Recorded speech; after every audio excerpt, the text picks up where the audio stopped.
Welcome into another edition of the FutureSox RoundUp. My name is Elijah Evans, and I am joined by my wonderful co-host Jeff Cohen. We are excited for kind of a normal episode for us. It's been a little while. We've had a lot of cool guests on. We've been doing a lot of different things, kind of just deadline stuff and some interviews and a lot of really fun stuff going on. But this is a good opportunity halfway through the minor league season for us to just go through the entire farm system, talk about who's doing well, talk about what we're hoping to see in the second half of the season, and really just dive into the entire status of the White Sox farm system. Because once we hit July, we got draft season coming up, we've got trade deadline coming up. We're going to see an even more improved White Sox farm system in just about a month from now, Jeff. So it's exciting. We got a lot of stuff to look forward to. But for now, we're going to look at the first 3 months of the minor league season. So how are you doing today? Doing good. Talking about the trade deadline, I think the White Sox set the bar pretty high last year. Hopefully, they can come close to replicating that. They got brought in some phenomenal ball players, and then in terms of the affiliates, we just turned the page from the first half of the season to the second half of the season. So this is a great time to step back and let's look at all the affiliates and see what's going on. Definitely. I completely agree. It's going to be exciting. Last deadline went really well. Went really well without even really trading that many superstars per se. So potentially this could be going even better this season, depending on the way things shake out. But looking back, first half of the season, two teams won their division, Jeff. I can't tell you the last time. I'd like to know that stat actually, when the last time two White Sox affiliates won their division in the first half, because I can guarantee it's been quite some time. So looking at the records, going down from the top to the bottom, Charlotte finishes the first half with a 33-41 record. Honestly, not bad lately in Charlotte. So some good stuff there. But generally speaking, not a playoff team yet. It's going to take some time for that squad. Birmingham Barons clinch the division title in the Southern League, 41-28 on the season, led by the best rotation in minor league baseball. I will say it. I'm not afraid to say it. Just awesome stuff from Birmingham all season. Winston-Salem finishes the first half with a 32-37 record. Definitely some pros there, but some ups and downs. Some guys kind of trying to take that next step in their careers to the higher levels. And then Kannapolis, just an unbelievable past month or two in Canny. They also win their division and clinch a playoff spot in the Carolina League with a 43-26 record. Then you go down to the ACL. The ACL White Sox are 13-23, not the best start there, and the Dominican team is also not off to the best start with a 3-12 record in the Dominican Summer League. So a lot of pros, some cons for sure, but generally speaking, an exciting time. A really, really amazing first half for both Birmingham and Kannapolis, which deserves some shout outs there, because those two teams are really special. And we'll see, come playoff time, the rosters might look very different, but they're both going to be in their respective playoffs. Yeah, that's exciting. And I'll put in a plug for my guys in Kannapolis. Could be the best pitching staff in Low A, just Yeah. like Birmingham in Double A. You're completely right. I think there's a really good argument for that. That group is amazing, even with an unfortunate injury recently, which we'll get into later. But we're going to start at the major league level. The first thing we got to talk about some of the major league guys, even though we're prospect focused, right? These are our top prospects that are just reaching Chicago, getting their first taste of major league ball. Drew Thorpe and Jonathan Cannon with fascinating weeks, Jeff, because this is what it means to be a young pitcher, and this is part of why I keep saying on this show that I just want to see guys get a chance. I don't see a reason to shuttle guys back and forth. I think this team is terrible. The White Sox are going nowhere. Let's just let the guys work. And that's exactly what this week was for Cannon and Thorpe, right? So earlier this week, Jonathan Cannon, almost goes complete game shutout. He gets pulled in the ninth inning with one out left. He goes 8 2/3 in that start early in the week. I think that was, Monday maybe? Goes 8 2/3 with 4 strikeouts, only 1 walk, 7 hits allowed, but really just nothing but soft contact, ground ball after ground ball. Just awesome stuff from Cannon. And that's coming off a game where he had thrown 7 innings of 1-run ball to start before that. So 2 starts in a row with 7+ innings, 1 or 0 runs. Just really, really impressive command and control of the zone for Cannon. And then, this weekend, yesterday's start, he goes 1 inning, gets pulled in the second inning, gives up 8 runs on 7 hits, 5 of those being earned runs. Just got beat up by the Tigers, right? And then you go on the other side to a Drew Thorpe, right? And Drew Thorpe comes off his second major league start early in the week against the Diamondbacks, where he gets blown up. He has that kind of welcome to the big leagues moment, gives up 8 runs across 3 1/3 against the Diamondbacks, 7 of those runs being earned, doesn't strike out anybody in that game, but then comes back this weekend against Detroit on Saturday and throws 6 innings of shutout ball, only 2 hits, 4 walks, 5 strikeouts for Thorpe. Jeff, is this like what is just your general take on getting one awful start and one amazing start from each of these guys in the course of a week? Well, the awful start tells me that it's a learning process and you got to take your lumps. We've seen it from a lot of really great pitchers in baseball. Yep. The great performances, however, tell us what the upside can look like. I mean, in that performance by Cannon, almost a complete game shutout. I mean, how many of those? I mean, you can probably count on 2 hands the number that have been complete game shutouts in Major League Baseball this year. So 100%. it's exciting when you think about what could be. Yeah, and my biggest thing with these two guys, right? Like you've seen both these guys, I've seen both these guys all season work really effectively at times, but these are both pitchers that rely on their pitchability and their ability to confuse hitters and mix things around, right? So figuring out how to sequence pitches at the major league level is an entirely different skill than doing it in the minor leagues. And that's why you see guys like Thorpe and Cannon who have such good command struggling more with their command because they're trying to figure out where to throw stuff and they can't get away with certain spots that they could get away with in the minors at the major league level, right? Like you see Thorpe and there's some changeups he throws. Like I was watching back this last start, right? And there's some changeups he'll throw at the major league level that are dropping right out of the zone and guys are just waiting on them and watching them. And that's a pitch he was getting a swing on, 70, 80% of the time sometimes in Birmingham, right? So when you don't get the same swings at pitches out of the zone, you have to be able to nibble the corners and really pick your spots. And if you're not able to hit those corners, guys are just going to sit and wait on your pitches, sit back on the fastball. Both these guys have mediocre fastballs, honestly, right? Like these are not guys that are going to burn you with your fastball, right? So when you're not able to hit those corners perfectly with your off speed, especially with Cannon's sweeper, when he doesn't have the sweeper in the zone, when it's kind of drifting outside for him, or when Thorpe has the changeup that drifts low for him sometimes, right? You have to kind of rely on that fastball, fall back on it. Then it gets hit around a lot. These guys they're not overpowering pitchers. They're command pitchers and they're sequence pitchers, right? And that is something that takes a lot of time. It is not easy to figure out how to sequence and locate against major league hitters who are the best in the planet, right? Like it's hard, but you can see the upside with these two. And you see games where I'm like, man, these guys could be consistent major league starters. And you know what? You can put Nick Nastrini in the same bucket. Not a great fastball, but good, a lot of pitchability. Same thing. Yeah, it's interesting. I think these two like have proven enough where I hope they're staying around. I mean, like you got Mike Clevenger giving up 5 runs in a rehab start in Charlotte, and he's supposed to be on his way back. But like, I just if one of these guys goes down for Mike Clevenger, it's going to be another situation where I'm just looking at it and I'm like, what in the world are we doing? This does not matter, right? Like, and same thing goes. You just mentioned Nastrini, right? We're about to get into Charlotte. We'll talk Nastrini in a minute, but like that's another guy who like he just struck out 10 guys in Charlotte. I don't care if he gets blown up sometimes at the major league level. I really just don't care. I get there's things to work on, and I'm fine with him being there for now. But later this season, you got to just give these guys some run and just say, you know what? It does not matter if they get blown up every other game, right? If we see signs of them doing good things and we can see the development coming, that's what matters right now. And that's what I was excited to see with Thorpe and Cannon this week. They each had a start where they were like, man, this guy's a major league pitcher. They worked against a major league lineup effectively. They controlled their stuff. They honed in on it, and they looked like pieces of this rotation. So I think all in all, I was excited to see both of them get a really good game under their hand. They both got their first career wins. Exciting stuff. The bad starts, yeah, it's going to happen. They're young pitchers who rely on command and pitchability. They're going to get blown up sometimes. But I think both these guys are going to be in the rotation going into 2025, and that means they should stay in the rotation the rest of this year, right? Exactly. Yeah, I did not think about the consequences of when Clevenger goes up, who's coming down.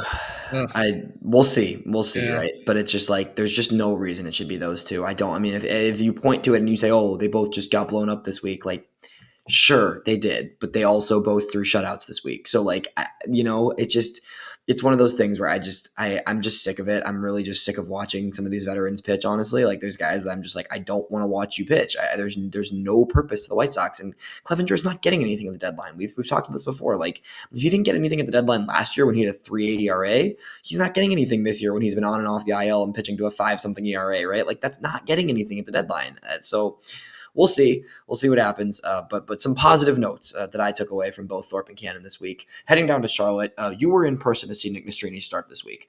The command was iffy. It still has not come around, but 10 strikeouts, 6 inning shutout. What were some of the pros that you really took away from that Nastrini start? Well, he's really been struggling his last couple of starts, and Yeah. so this was great to see. This was the Nick Nastrini we saw in spring training and early in the season, Yep. when he's mixing his pitches and he's landing his breaking pitches and he's spotting his fastball. So it's good to see him finally bounce back. Yeah. And I also saw Sean Burke, and he also had a nice bounce back Yep. game. And his stuff looks excellent. I mean, I think his fastball's like, touching 96. So, they both had great starts this week after a couple of rough outings. Yeah, definitely. It was nice to see Sean Burke bounce back as well. I think, like I mentioned a week or two ago when we were talking about him, I really like Burke. I think he's really got some great stuff. He's a great dude. It was nice talking to him a few weeks ago, a little while ago when I did an interview with him. And he, I think you might not have starts for him this season because you do have a lot of these pitching prospects coming up. There's guys that need it. Strini's going to need more major league innings. We're about ready to see a Bush and Adams, some of those other guys from Birmingham, right? But Burke's someone that I could see him getting a late season call out of the bullpen. And I really think that given the arm struggles and some other things, I think you could see him being a really impact reliever if things go well for him. That curveball would play excellently in 1 inning spurts, right? So we'll see. They're going to stretch him as a starter right now, but give me some long inning, some multi-inning relief appearances for Sean Burke in September, and I would really like to see that at the major league level personally. Yeah, I agree. That'd be a great role for him this year, and that doesn't mean he can't transition back to a starter next year. 100%. We've seen that work. I mean, Crochet, right? Going back to Ronaldo Lopez, there's plenty of it's totally doable. I think it could be really nice to get him some major league innings later this season and just build his experience there, right? As a guy who was looking at a major league role last year prior to the injuries. So I like stuff from Burke. Burke and Nastrini, both guys I think should be up later in the season in Chicago. Two other guys out of the bullpen that just we talked about it last week. I don't know why Jordan Leisure's in Charlotte. If it's rebuilding his confidence and it's for a few weeks, sure, that's fine. It is what it is.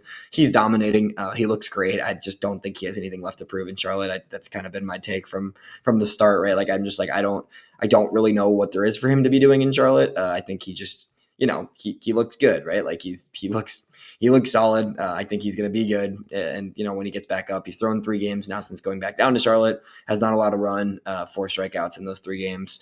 And then Josimar Cusin is someone that I also wanted to give a little shout out to because Cusin, was transitioned to a bullpen role just this year, right? Came in as a starter, way too many starters in Birmingham, transitioned to a bullpen role, was good in Birmingham, and has continued to be really good in Charlotte, Jeff. He has not allowed a run yet in Charlotte.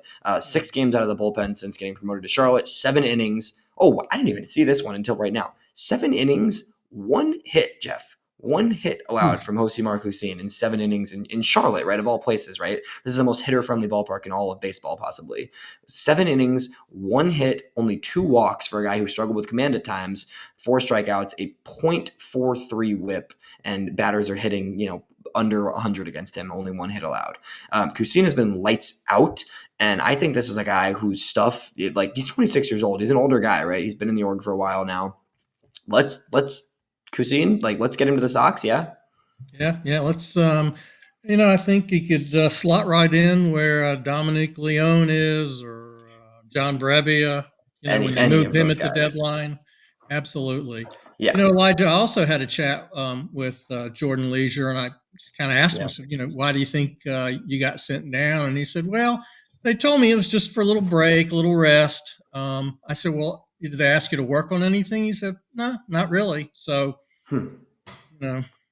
hopefully that's a good sign that, it is just a little break.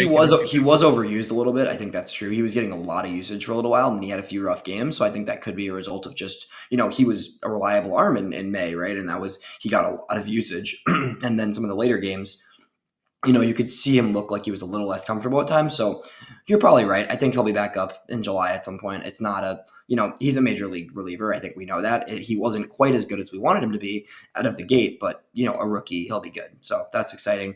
Cusin should join him at the big league level too.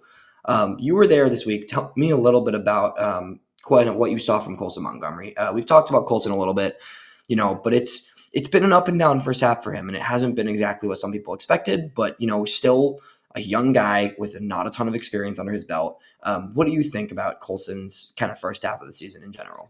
Well, I'm as stunned as anybody looking at the stats. I do think early in the season he was looking a little too passive at the plate and taking a lot of called third strikes. I haven't seen that in a while. He's much more Yeah. aggressive, but I think he's still swinging at pitches in the zone. I mean, he still has that kind of plate discipline and that kind of an eye.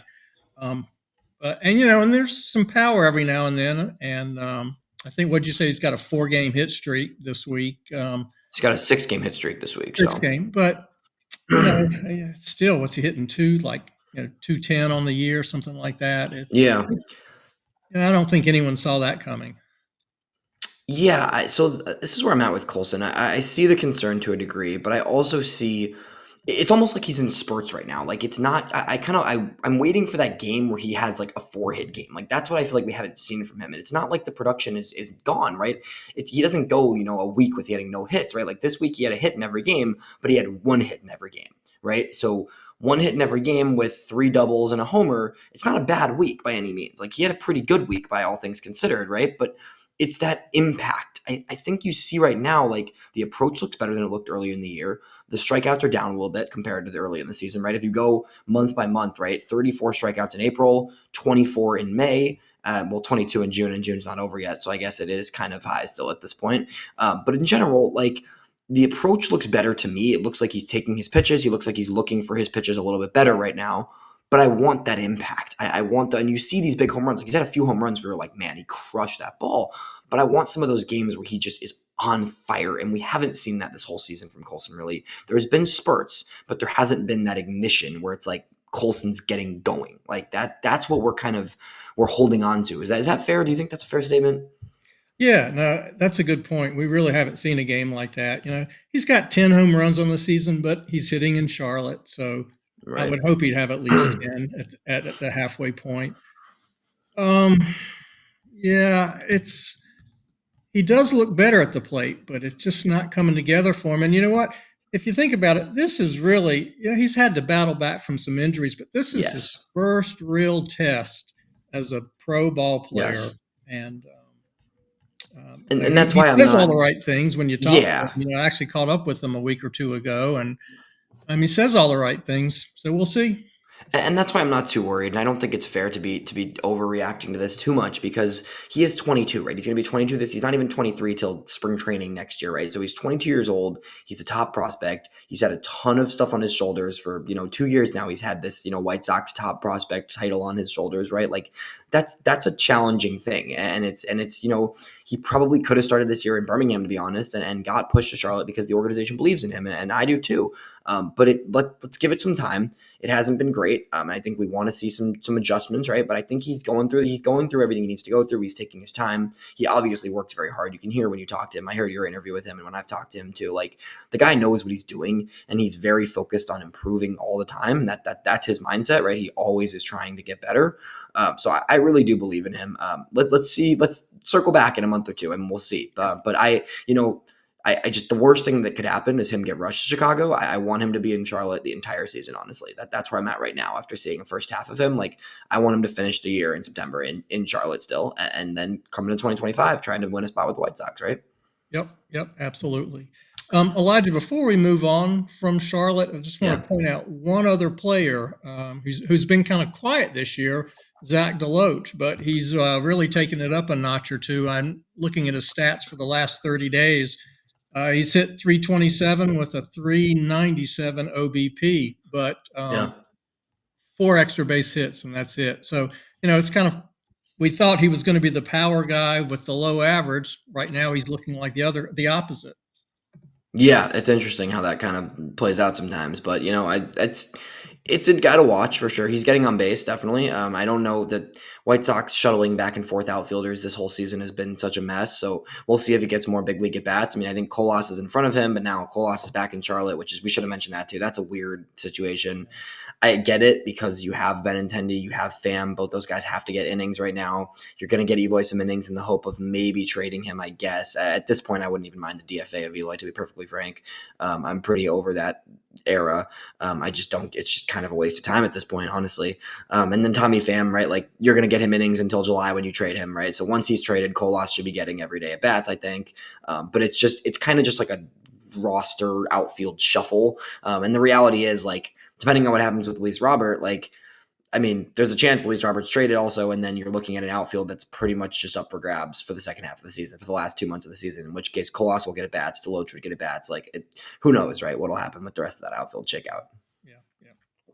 All right, heading down to Birmingham, our Southern League division champions, Birmingham Barons. Very exciting. It was awesome seeing some pictures of those guys yesterday. I don't know if you saw that video from Kurt Bloom, but it was them celebrating in the locker room, and it was just awesome to see. Birmingham's come a long way. That organization, that affiliate has been very rough for many years, right? And this is like, you're seeing the culmination of this farm system in Birmingham right now, and that's the future of the organization right now, in addition to Kannapolis. So Birmingham, we'll start with a funky promotion. Terrell Tatum hits the IL with an injury, and Matt Hogan jumps all the way from single A Kannapolis, skips over high A, and takes Tatum's spot in double A.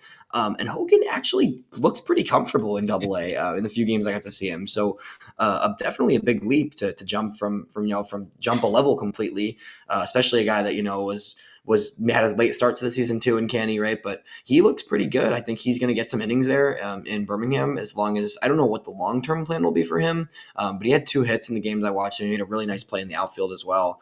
So Matt Hogan jumping to Birmingham. Congrats to him. Yeah, I was at the game and he got pulled out. And I think, in the 8th inning, they pulled him out and said, "You're going to Birmingham." And I think everybody was a little taken back. And then that's the big question: is it just temporary, or is he gonna? Maybe it was intended to be temporary, but he's showing We'll that see. he deserves to stay. Yeah, we'll see. I mean, there's innings up for grab there right now because, Duke Ellis got claimed off of waivers by the Mets, so he's no longer with the organization, which means, and Tatum's out right now, so that means beyond Jacob Burke and then Wilfred Veras, who kind of plays half DH, half outfield, you've got outfield innings there. So Hogan's going to get innings, and we'll see if he can capitalize on some of them, but it's cool to see him. And if he doesn't stay there long-term, I still think he would go back to Winston as opposed to going all the way back down to Canny, because I think he was probably ready to get a chance at Winston in the near future anyways, given his age. So another guy that is joining that Birmingham squad that just keeps on rolling. They had a few rough games recently, but they generally, keep doing their thing. Staying on the hitter front before we get to some pitchers, Edgar Caro, Jeff. Edgar Caro is going to be a problem. I'm super pumped because this is a guy that I was a huge fan of him last year. The second I met this guy, I just sensed something about him. He just has work ethic, and he has kind of just a motor and a passion that is really, really cool to see, especially from a catcher. Like, he just very clearly cares about helping his pitchers. Like, that is his mindset is so focused on, like, let me help my pitchers be better. And that's something that you need to have as a catcher, right? And he's clearly doing that because every single pitcher in Birmingham is shoving, first of all, while pitching to him. And all of them just rave about working with him. Everybody in Birmingham seems to really enjoy kind of collaborating with him and learning and letting him call some games, right? There's a trust there that he's building with all these pitchers, in addition to the fact that he's just absolutely mashing. Edgar Caro, let me pull up some numbers here, Jeff, because this guy can hit. That's for sure. And that's something that, we're pretty pumped about, because it's not just a catcher, right? But he's a switch hitting catcher. He's 21 years old. He's already got 2 years of experience in double A. Like, do we need to see anything more in double A from Caro? Well, one of the things I'm excited about is, like we said, it's halfway through the season, like 250 at bats. You would think, catchers would start to wear out a little bit right before the All-Star break, but he had one of his, best stretches here in a while this last 2 weeks. Yep. In the last 30 days, Edgar Caro is slashing 368, 429, 568 for a 997 OPS with 4 home runs, 8 walks, 7 doubles, 16 RBIs in that stretch.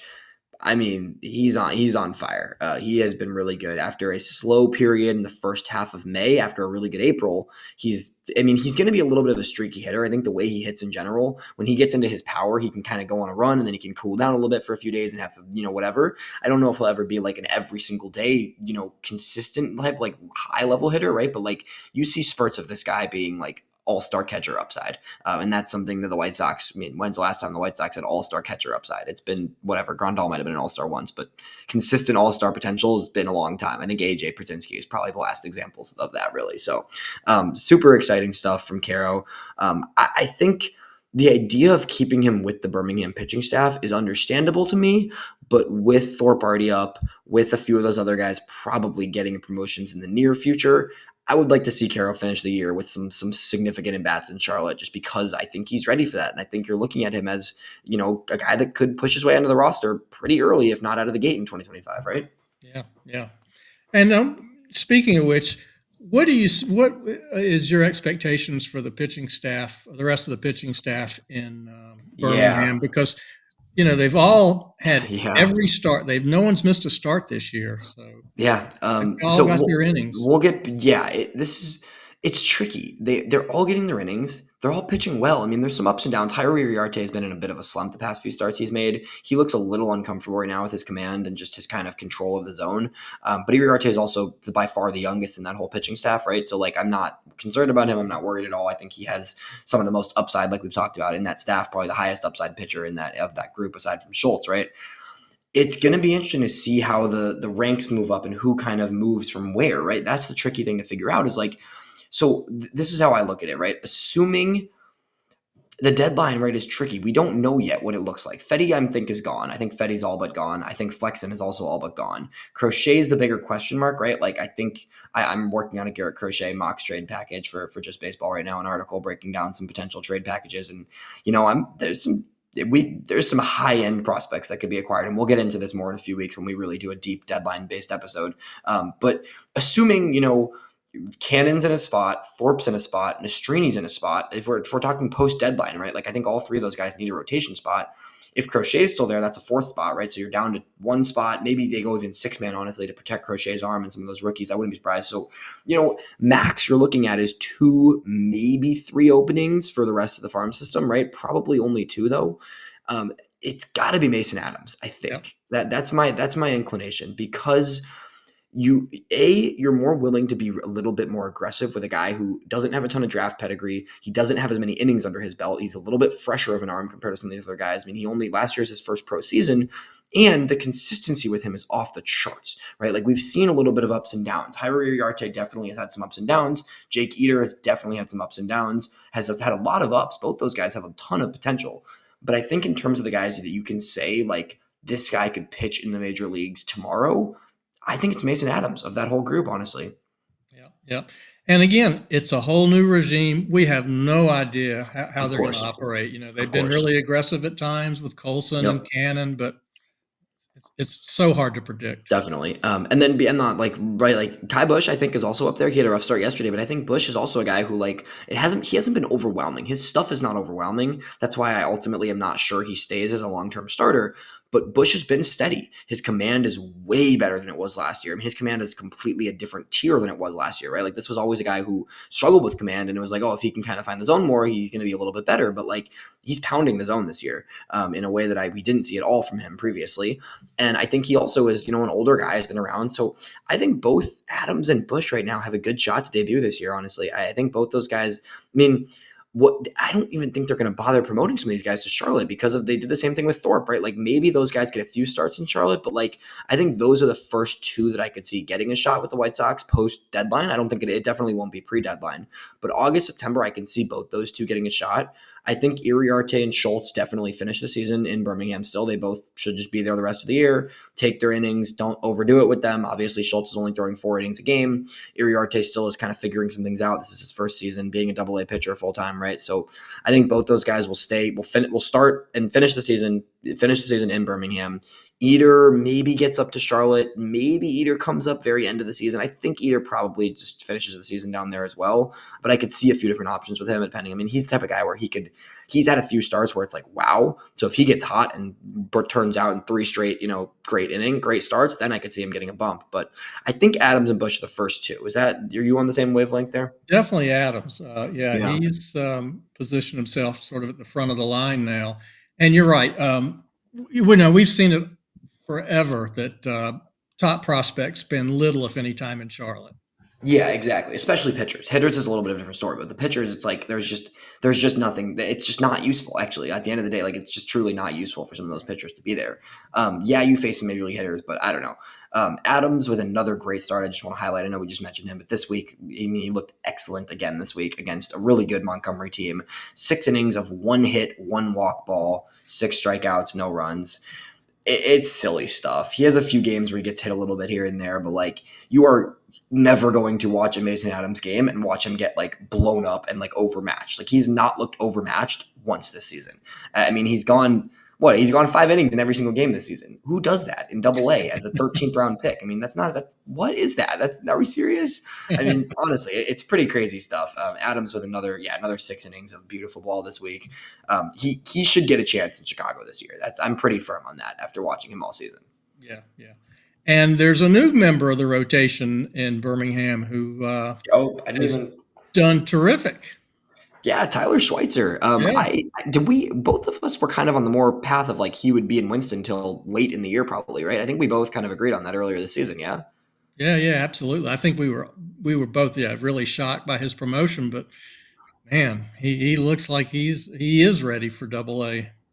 Yeah, so I didn't get to watch this last start this week. Let me pull up what he did this week. But I mean, in 2 games now in Birmingham, right? This week was a little bit shakier, right? But still 8 strikeouts in both of his starts in Birmingham for a guy who's more of a contact pitcher, right? He's not usually a huge strikeout guy. He's more of a command guy. And now in 2 starts in Birmingham, a combined 12 innings, 4 runs allowed, only 2 walks, 16 strikeouts, 8 strikeouts in each game.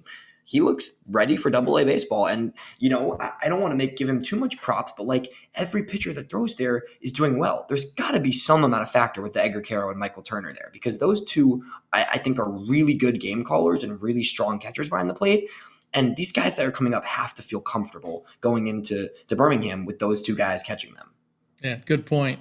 And, props to Brian Bannister and I don't even know the pitching coach in Birmingham. Oh, I forget his name, but definitely. Yeah. So good stuff. But great stuff from that. And then, beyond that, we might as well, mention some bullpen guys there as well. And John Ellie is the pitching coach there. I remembered his name. But they have some other guys in the bullpen in Birmingham that are also, going to get looks in Charlotte pretty soon. And then, with the White Sox bullpen being probably completely traded or DFA'd by the deadline, right? Should be pretty much everybody in that bullpen should be gone. There might be some spots for these guys even late in the season. A guy like Eric Adler that we've talked about a lot. I did an interview with him. Really looks like he could be an impact reliever. Had 2 scoreless appearances this week. Tristan Stivers was hurt to start the year, but a guy that, last year really broke out and looked like someone who could become a bullpen piece. Now that he's back in Birmingham, Stivers has been good. I think he looks like he's, he had a few rough, shaky games here and there. He had 1 game where he got blown up a little bit. The command is not fully back for him coming off his injury. But this week, Stivers had 3 scoreless appearances this week after a rough first week back in Birmingham. So 3 more good games for him. He looks good. And then Garrett Schonely, I believe that's his name. I always mess up his name. But Garrett Schonely is someone who, was in Birmingham for part of last year, is an older prospect, but has been great all season this year. He's up in. Did he just get promoted to Charlotte? No, he's in Birmingham now. He was up to Charlotte for 1 game. I think he filled a spot there, but is in Birmingham. Has a 1.72 ERA on the season between Winston and Birmingham. Really good stuff overall from Schonely, a left-hander who also could get a shot for the White Sox later this season. It wouldn't surprise me. So a lot of fun pitchers in Birmingham. Just the rotation obviously is the stars, but beyond the rotation, some other guys that definitely we have our eye on in the bullpen. Yeah, that'd be great because not only are there a bunch of former major leaguers in Chicago, there are a ton of them in the bullpen in Charlotte too. So, yes, exactly. There's plenty of opportunities for those Birmingham guys to start moving up. Yeah, And that's the point of the deadline. That's the point of being a rebuilding team right now is you have a bullpen in Chicago where like everybody in that bullpen should be traded or gotten just released, right? I mean, honestly, there's other than actually no other than is there anybody? I mean, I mean Leisure's in Charlotte right now, so I don't think there's anybody in Chicago that I necessarily think should really be kept around in the bullpen going forward, right? And that's something that we'll have to get into more come the deadline. Like most of those guys don't have a ton of value, but like at the same time I think most of those guys should be gone, right? Right. Yeah, including Kopech, right? And Yeah, and Kopech should he'll definitely bring be. something back, right? I hope so. I mean, he's been shaky lately, but I think his upside as a guy who in spurts has looked really good. It will get something for sure. I think Steven Wilson looks like he could get something. He's been a pretty decent addition as a throw into that piece. I think maybe you get a flyer of some sort for like a Brebbia or a Tanner Banks. Maybe he gets a flyer, a young flyer piece, right? I think Mhm. maybe even like, yeah, that's about it. I'm not sure anybody else gets much more, but Chad Kuhl could buy like, Soroka. I like the buying low on him, but it just doesn't look like it's coming together for him as a starter or as a reliever. Maybe Schuster sticks around. I wouldn't mind seeing Schuster stick around. He's carved out a little bit of a role as a solid lefty Mhm. transitioning from a starter. I think he could stick around past the deadline. But point being, there's going to be 4 to 6 spots available in that bullpen very soon. And those spots between Birmingham and Charlotte, there's a lot of good options actually. And I'm excited to see what the bullpen looks like during the last month or two and see who can kind of carve a role out for themselves. Yeah, it's going to be fascinating come trade deadline. Yeah, that's going to be for everybody for programming note. Next week we're going to do a draft talk. Pete Flaherty of Baseball America is going to be on with us. We're going to get deep into the draft talk, and then the week after we'll probably do a deadline centric episode. It's sometime in middle of July because we got to do an episode where we just dive into every single trade candidate and what the returns could look like. I've been doing a ton of research. I put out an article last week on Luis Robert mock trades. I have a Garrett Crochet one coming soon, so it's fascinating. But we'll get into that later. For now, we're going to go down to Winston-Salem. I want to start with my guy, Riley Gowens. I just published, interview just came out today as we're recording on Monday. My interview with Riley from last week just came out today. Super cool guy, local Illinois guy, grew up in Illinois, went to school at University of Illinois, was traded to the White Sox, had no idea. He was kind of just had no clue it was coming. It was out of nowhere. It was a funny story he told me on the recording with him. Really has taken his game to another level this year. It hasn't, the numbers at the surface level might not look amazing. The ERA might not look great. He had a few games where he's gotten blown up a little bit, but really, really good strikeout stuff. He added a curveball this season with the White Sox this offseason that has kind of changed the dynamics of his pitching. And that's what he talks to me about a lot in the interview is how that's completely changed the way he pitches. Having, he runs a lot of high riding fastballs and then play his slider that is comfortable with his slider, but having a curveball to play off that riding fastball has really changed the way he approaches at bats. We don't have video because Asheville doesn't have highlight videos, but 13 strikeouts yesterday for Gowens. I would love to get some clips from that, but either way, 13 strikeouts, 2 home runs, but other than that, pretty much limited the damage from there. The strikeout stuff at times for him has looked amazing. And in general, he's just shown a lot more than I think any of us expected him to show from a guy who was kind of the throw-in in that bummer trade. Yeah, and as you and I have noted before, it looks like he is the best of those 5 pieces in the Yeah. return for Aaron Bummer. So yeah, he's been terrific. And I love that interview with folks. Really need to check that out. You can really learn a lot about a minor league pitcher, in a conversation like that.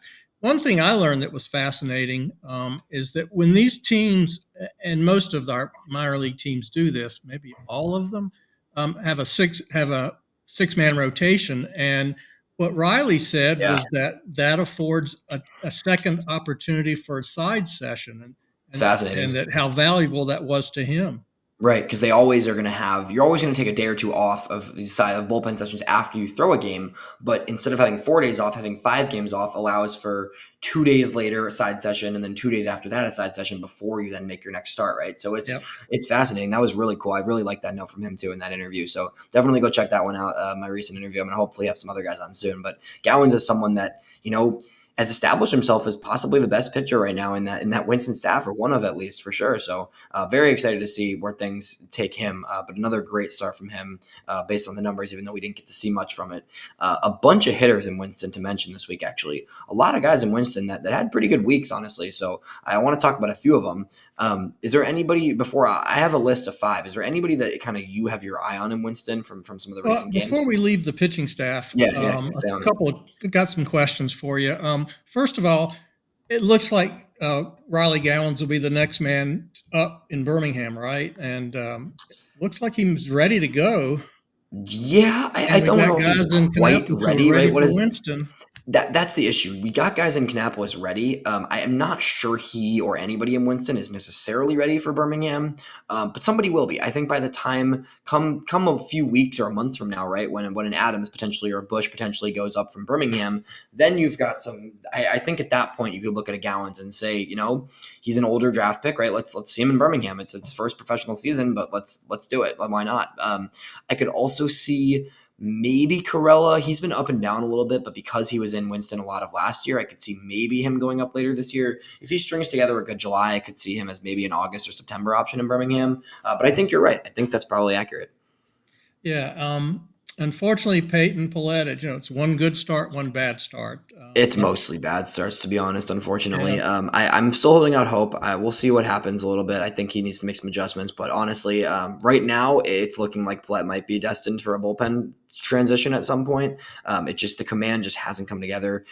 His signature breaking ball that he was coming out of college with before the surgery just doesn't look as sharp as it used to. And the fastball command just isn't back to where it needs to be right now. It's ticks down in terms of velocity, and it's not quite commanding the way he did at points when he was a draft prospect. So we'll see what happens with that. But it hasn't been the best for him so far on that side of things. And then quickly, Shane Murphy moved out of the bullpen where he was lights out into the rotation, and he's had two rough starts. But and we'll see. Yeah, we'll see what happens. Yeah, give it same thing. Drew McDaniel, he was lights out, and he was good this week. Yeah, he's had 2 good starts, 2 not so good starts. But up and down. But he's transitioning. I think he still looks solid overall. I just think he's adjusting to the level and trying to figure some things out. But McDaniel had a good start this week. I was encouraging. Yeah. Going over to the offensive side in Winston-Salem, Sean Goosenberg is someone that we don't talk about, I don't think quite enough, honestly. I think I need to give him a little bit more respect because he is an older prospect, 24 in high A still. It's someone that you kind of would hope to see progress a little bit quicker through the system at this point, considering it's his 3rd professional season. But at the same time, Goose was a beast this week. In 5 games this week, he had 10 hits, 5 of them being extra base hits, 9 RBIs, good for a 1263 OPS this week from Goosenberg.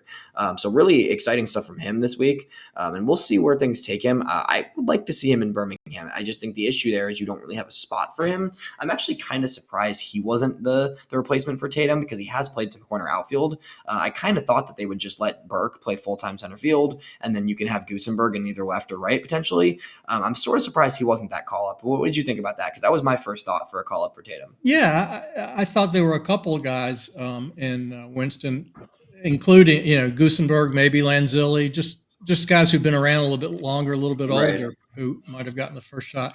Goosenberg, as I've said on other podcasts, it just seems like whenever they need a key hit, he's the guy that has the clutch hits for that team with the big RBIs. I guess, though, the troubling thing is 81 strikeouts and 226 at bats. That's definitely a lot. That's really up there. Small side note, Lanzilli was released a few weeks ago. I'm not sure if you saw that one. Oh, I did not. Oh, you're right. Yeah. You're right. Yeah. Yeah, it got crowded. Yeah, I'm looking at the year-to-date stats. No, you're all good. Yeah, it got crowded a little bit in that outfield room. Goosenberg has been really good, though. We'll see how things go, but I think at some point later this season, it'd be nice to get him some at-bats in Birmingham.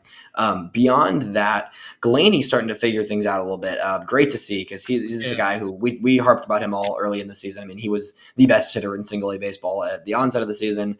An experienced guy. Looks like he's finding his groove in Winston now. After a slow start, he looks like he's kind of figuring some things out there. This week, in 5 games, he had 6 hits, 2 home runs, and a triple as well. only 6 strikeouts across those 5 games. So things are coming together. Galaney with a 969 OPS this week for Galaney and Winston. Another guy who is also, I think, kind of starting to figure things out, a little bit of a slower learning curve than Galaney, is an Eddie Park, who also was promoted earlier this year. He started the season, and he was probably, if he didn't get hurt, he might have started the season in Winston, but he started the season in Canny, pretty quickly went to Winston and had a decent week this week. Hit 368 this week with 2 walks, only 2 strikeouts as well, 5 RBIs, 7 hits across 5 games for Park. Pretty solid game from him. So those two draft picks from last year that are kind of settling in at the high level, as they should be. And just on the year in Winston, he's 113 at bats, 9 walks, only 16 strikeouts. I mean, that's the great thing about Park. He's making a lot of contact. That is one of the things that we always loved, is that Park is good at, and we knew he was good at coming into the draft. And when the Sox drafted him, exciting to see him kind of doing all of that the right way. Wes Kath, another solid week. This is a guy he's been up and down still, but I really think he has taken his game to the next level this week, or this year. I mean, this week, nice to see him walk a little bit. Wes Kath in 6 games this week had 4 walks, 8 strikeouts. He had a 851 OPS. He had a home run earlier in the week, 7 hits across 6 games. So pretty solid week from Kath. Definitely still up and down. Definitely still some things he needs to work out. But this is very much a much improved hitter, as we talked about earlier in the season, compared to last year. His approach is better. He looks more comfortable. Still just 21. And I think Kath is going to get a shot at some point later this season. I think, when you look at it, you don't want to rush it, because this is finally him finding his groove for the first time in his professional career. So you don't want to rush it. But you look at Birmingham, and the one spot in Birmingham you really have a clear opening is third base. It's been a mixture of Jason Matthews and Alessandro Womack. I don't know if Kath is ready yet, but I think later this year I would kind of like to see him get a taste at least. Yeah, that's a tough call, because he's 78 strikeouts. He's still has work to do in Winston for sure. Yeah. So here's your pop quiz, Elijah. Who leads the team in hitting year to date in Winston? Batting average? Yep. I don't look off the top of your head. It's a tough one. I would think Gonzalez, but I don't know if he has enough at bats, including guys that are still there. The guys are still there. I'll give you a hint. He's a catcher. Oh, is it Kobe Smelly? Yes. That's hilarious. Wow. He has actually been pretty good this year. I've noticed Kobe Smelly has been hitting a little bit. Yeah. Interesting. So that's funny. Calvin Harris hasn't been bad either lately, yeah?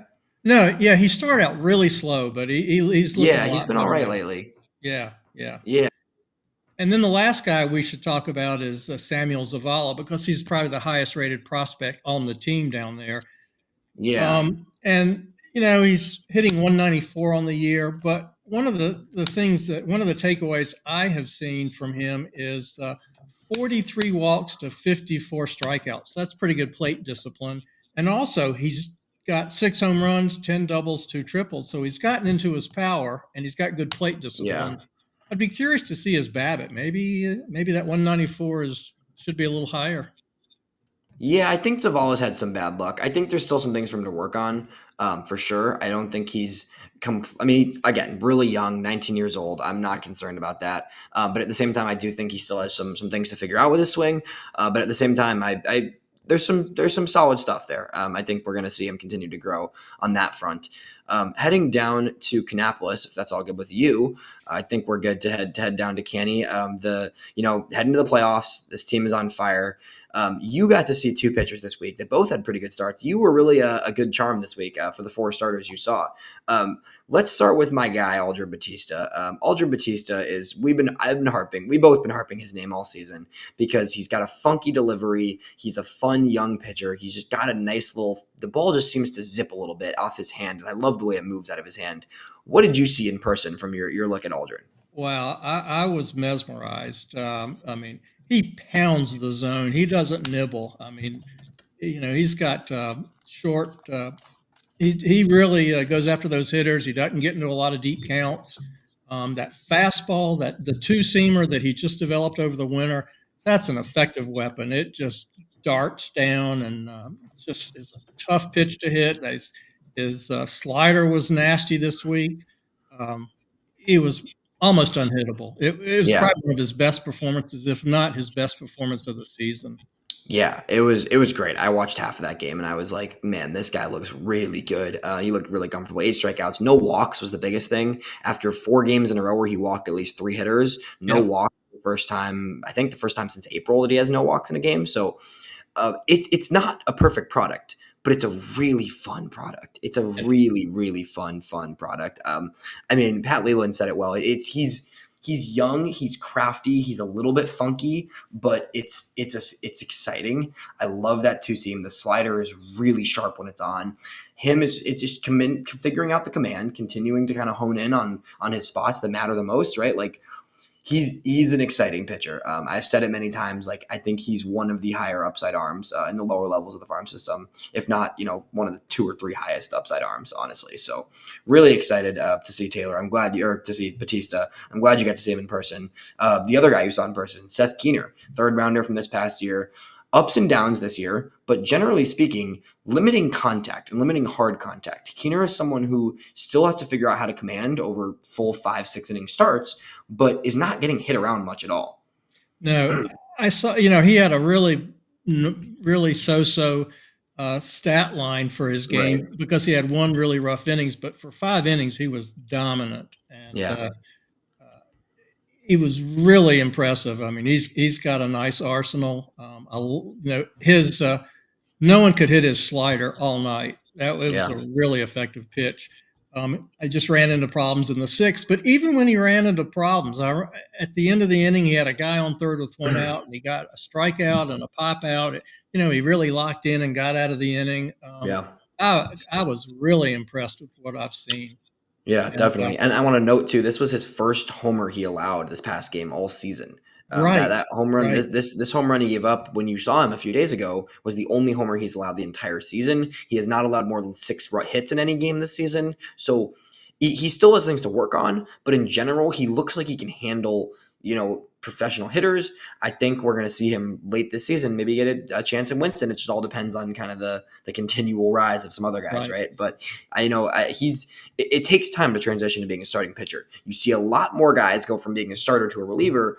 Even though we've seen it more in recent days, it's still not an easy thing to go from being a reliever, especially in college, right, to being a professional starter. That is not an easy task, and Keener is welcoming it this season. He looks good. He looks comfortable.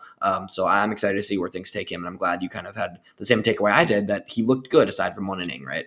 Yeah, very, very good. And, he's made every start all year. That was his 12th start of the season. Batista's had 11 starts. And that's good that you pointed out that Keener's only given up one home run. Batista's only given up 3 over 11 starts. Yeah. Lucas Gordon's given up 4 over 11 starts. Gordon was good this week as well. Should also give a shout to Gordon. I want to mention briefly Grant Taylor. Unfortunately, hit the 60-day IL. Originally reported that he was on a lat strain. He got put on the 10-day, transferred to the 60-day in Kannapolis. Likely done for the season. That's my assumption. I think a guy like Grant Taylor, the stuff he showed, it's really unfortunate because he was gaining serious helium. When we talked to Aram, I haven't heard Aram talk about, a low-level White Sox pitching prospect like that in a little while. So it was really cool to hear how much excitement there was around Taylor, which makes it really sucky that he's hurt. But at the same time, proceed with caution. No reason to rush him back. If he makes some starts in September, awesome. If he's out for the season, that's also okay with me, honestly. We saw this season that he's a force to be reckoned with and someone that is going to rise quickly through the system. I would have loved to get him a few Winston starts this year, but at the same time, it's all good. Let's go into 2025 healthy, and let's see Grant Taylor really turn it up and break out next year. Yeah, if he comes back healthy at the start of next season, I could see 4 or 5 starts in Winston and then off to Canny. Off to Birmingham. He's got that kind of stuff. He will be in Birmingham at some point next year. I'm pretty confident in that one. Yeah. And, I'm hoping to get up to Kannapolis for batting practice either tomorrow or Wednesday and talk to Pat a little bit more about Taylor. Yeah. Just find out what he's able to share with us. Yeah, for sure. And then 2 more guys that have kind of gotten starts because of the Taylor injury, because of other things, just kind of spot starting, filling, whatever. Tommy Vale has been excellent since stepping into the rotation. This is a guy who's older, probably a little bit too experienced and too talented for the single A level, but, an undrafted guy picked up by the White Sox, was excellent to start the year in the bullpen, and then has continued to be great as a starter. has made 2 starts and both have been shut out. Only 1 hit allowed across 2 starts made by Vail since moving into the rotation for Taylor. Yeah, And then Manny, great, yeah, great effort when he took over for Taylor. I think he had definitely. what 5 or 6 shutout innings in his first start. 5 shutout innings, 6 strikeouts, no hits, and then his second start he goes 3 1/3, 1 hit, 8 strikeouts. Really impressive stuff from Vail. Older guy, probably more of a reliever long term, but doing a job, filling a role. Manny Velos, I got a start this week as well. He was a guy who's been mostly a bullpen guy. He was up in Winston for a while, goes down to Canny, gets a spot start earlier this week in the doubleheader day, goes 5 shutout innings, 4 hits, 9 strikeouts. So another good game from him, build up some confidence, get him back to Winston later this season for sure. So good stuff on the pitching side in Canny. Going over to the hitting side, a few really hot hitters this week. Mikey Kane is someone I want to mention, Jeff, because not someone that we've talked about a ton. Draft pick last year, late round guy. Someone that we, haven't got to see a lot of. He was hurt early this season, had struggled early in the year, kind of finding his niche. 17th rounder, I should mention. And then in the past week, let me pull this one up because I saw this stat line and I was like, okay, Mikey Kane, 1446 OPS this week. He hit 462. This is a guy who had 6 hits, 3 extra base hits, 6 walks as well across 5 games this week. So he was getting on base a ton, working at bats well. Nice to see him look like he's comfortable in Canny. Yeah, when I watched them this week, I saw 2 games. It's just a different team than the team I saw 6-8 weeks ago. I mean, all these 100%. guys are starting to really figure it out. Art T. Hernandez, Ronnie Hernandez, Albertson, Asigan, like you say, Mikey Kane. All these guys are really looking good. And then we've got our guy Caden Connor, who's who has just continued to be great. You talked to him this week. I interviewed him a few weeks ago. Really nice guy, really open. He seems like he's just focused on continuing to build. He's confident in his stuff. He knows what he's doing. Has just been hitting all year, like you said. And when you talked to him, when you posted about it earlier this week, like let's get him to Winston. Like he just has nothing. It's like Galaney. He has nothing left to prove at this point in Kannapolis. He's a tremendous hitter. He had one at bat this week that was great. There was a really good pitcher for the Cubs who had like a 97-mile-an-hour fastball, and no one was touching him. And Connor, he worked him to a full count. He fouled off 2 or 3 pitches, and so he'd seen that fastball about a half dozen times, and then he timed one up and he hit a double into the gap. It was a great piece of hitting. He's exceptional. He really looks like an advanced hitter. He's clearly got experience at the high levels of college, right? Like he knows what he's doing. And he's a guy that should be up soon. That's all I've got for Canny. Anybody else at that level that you want to mention? Well, I did see Ryan Burroughs and our guy George Wolkow. George had another big home run, but 35 strikeouts and 56. It's hard. I mean, I'm sure he never saw a breaking pitch last year in high school, so it's going to take a little while. Maybe a few breaking pitches, but nothing special, right? I mean, they're super young. Both Burroughs and Walkow, I'm not worried. Let's give them the entire season in Kannapolis. We'll see where things go from there. Like you see the spurts, right? Like you've seen George hit a few monster homers. Yesterday was just easy opposite field power, like gets a hold of one, just you can tell it's gone, right? It's going to take some time. The approach and the swing and miss is going to take some time. I'm not worried at all. I think both those guys just need time and at bats. And it's interesting, he's 6'7", but he's still getting time in center field, and he's deceptively quick. He legged out a triple the other day. That was really nice. He can move. He can move for sure. He definitely can move for a guy of that size, which is cool to see. Going down for a few names that nobody has probably heard of, to be honest. Very minimally, I got a few ACL and DSL guys. Rookie complex league in Arizona. Ricardo. I'm going to butcher this name, Jeff. Ricardo Brizuela, I believe. Ricardo Brizuela is a guy who, I'm not somebody super on my radar. He had a start this week though that I remember seeing Ian post something about, and I was like, okay, he's been pitching this year in Arizona the whole year, mostly out of the bullpen. Got a start for the first time this week. I'll go his last 2 games. His last game out of the bullpen last week, 4 1/3, 2 hits, no runs, no walks, 5 strikeouts. And then this week he gets a start and goes 4 innings, 2 hits, 1 run, 9 strikeouts across 4 innings only. So Nice. two really impressive games again from Brizuela, who's a guy that looks like he's could be a little something in the Arizona Complex League. He has a 1.00 WHIP this season, 29 strikeouts across 22 innings so far for the Complex League this year. And then another guy I want to mention, who I mentioned him once before when we talked a little bit of DSL guy, but Adrian Gill has just continued to be a consistent hitter. He's one of the higher regarded international signings, only 18 years old at the Complex League, from Venezuela, signed out of Venezuela. Another solid week, and has just been consistent all season really at the Complex League. So I'm curious to see if he could be an option to maybe get a few innings in Candy later this year. And maybe not. He's only 18, and this is his first season playing in the Arizona League. But generally speaking, 851 OPS from Gill this year. He walks a lot, 28 walks to 30 strikeouts after walking more than he struck out last year in the Dominican League. 10 stolen bases, has some pop, has some speed.